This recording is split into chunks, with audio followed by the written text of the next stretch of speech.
This entire site's content, every project, every filter, every category is running on Framer CMS. I'm covering the whole thing today, from fundamentals through the newest updates, including two things that most CMS tutorials online don't teach you right now. So by the end of this video, you'll know more about Framer CMS than most people out there. Let's get into it. Let's open CMS. Go to top left drop down and click on CMS. First thing you will build is a collection. Think of it as a folder for same type of content. Today we are building a projects collection. Click the plus icon and name it projects. Now we shape it. Fields are basically where you decide what each project actually has in it. For ours, project name, slug, cover image, description, and project link. Oh, and slug's just the URL piece, by the way. Quick pan across the field type menu before we move on. There is also numbers, dates, checkboxes, colors, and more. We're only using 5 today, but whether you are building, there's almost certainly a field type for it. Now let's actually add some projects. Click on the plus icon, new item, and fill in every field.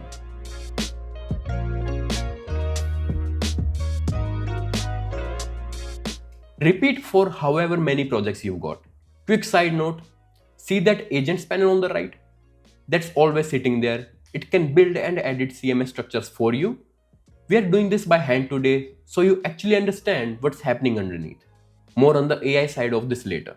There's also a plugin library here for importing from CSV, Notion, Google Sheets if you ever need it. Not going deep on that today. Okay, so we have got our first collection built. But before we turn this into actual pages, I want to show you something. Something Framer has added more recently, and most beginner tutorials online still don't cover it. Reference and multi-reference fields. In simple terms, linking one CMS collection to another. Say you want categories on your projects. You can type them into every single item by hand, or you can link a whole separate categories collection to your projects collection instead. Same idea works for blogs collection, link to authors. Change an author's bio once and it updates everywhere there's reference. Let's build it. First, a new categories collection.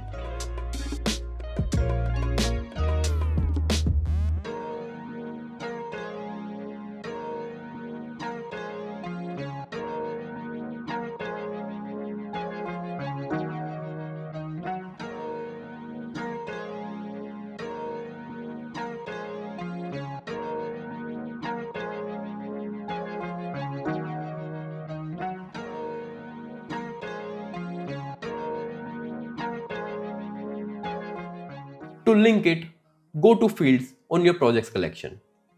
Hit plus. You'll see two options, reference and multi-reference. Reference links one item, multi-reference links several. A project can belong to more than one category, right? So we'll go multi-reference and select categories. Keep this in mind. Once we actually build the page, you'll see exactly how this shows.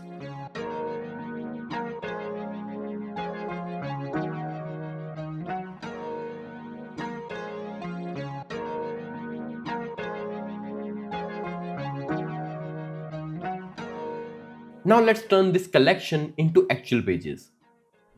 Dynamic pages just means this.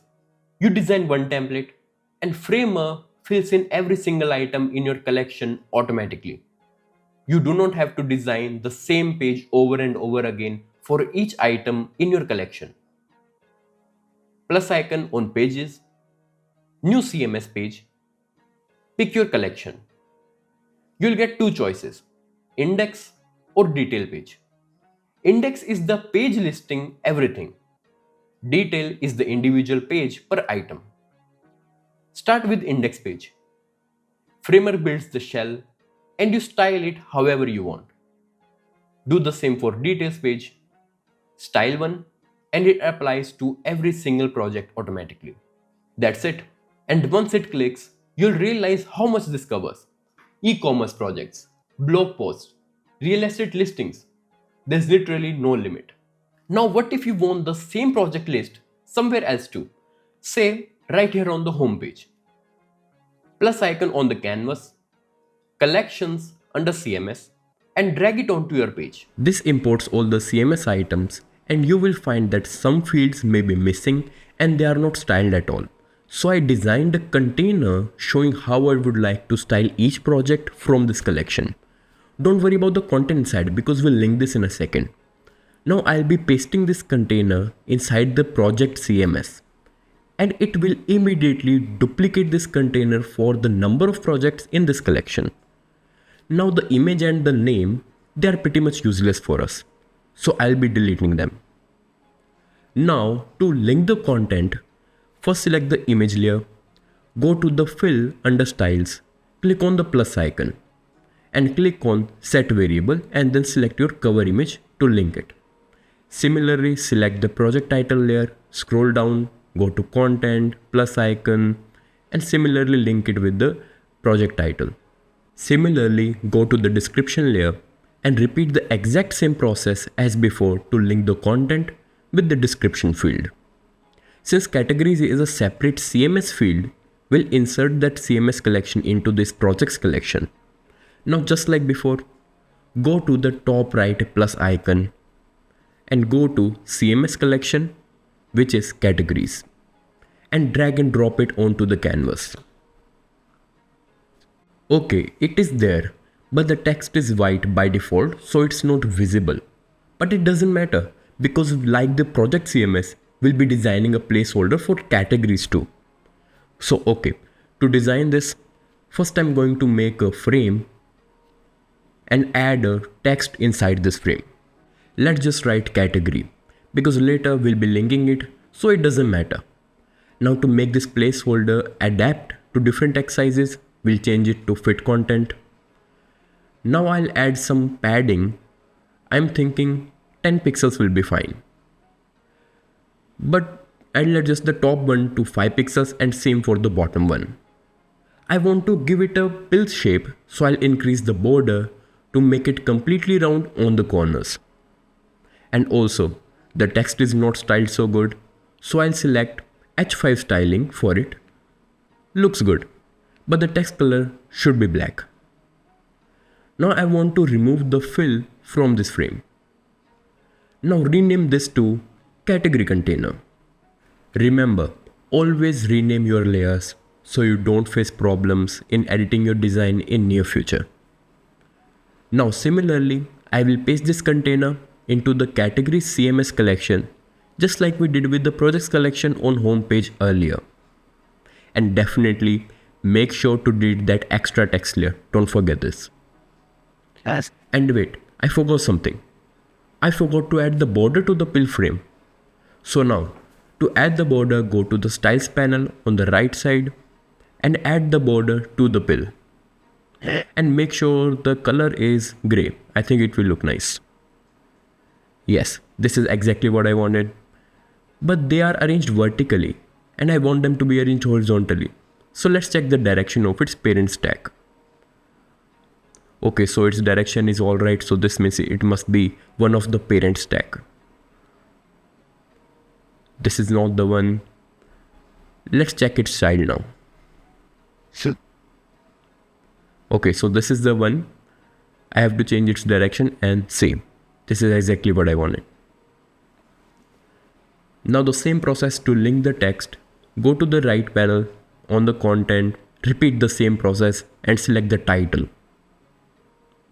And you can see that categories have updated on all the projects. You use the same process of making placeholder container to style index page, details page that I showed you earlier. If you get lost anywhere in this, the remix link in the description. So now we've got this collection as an index, as a detail page and dropped anywhere else on the site too. Time to go to a deeper level. We built categories earlier. Now let's make them actually useful. Say you've got 100 projects. Nobody wants to scroll through all of them to find one category, right? So select your category list on the canvas. Go to the right panel. Under content, click on filters. Pick the field you want to filter by. Here, categories.